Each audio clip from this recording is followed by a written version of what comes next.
Alright, YouTube people, so I did tell you that I was going to put doors on them, and here they are.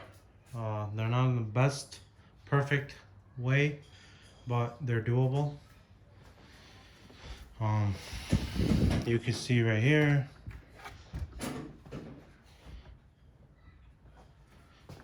soft close.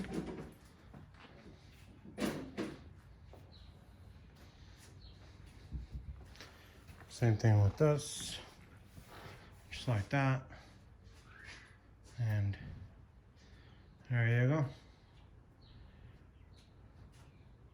This ended up being 30 3/4, and this is 31 inches. Looks good. I'm happy with them. And one project down, 10,000 more to go. Alright guys, I hope you enjoyed the video, and if you need any help on anything, let me know, and I'll tell you guys all the measurements, everything that I did. Alright, good luck to you all.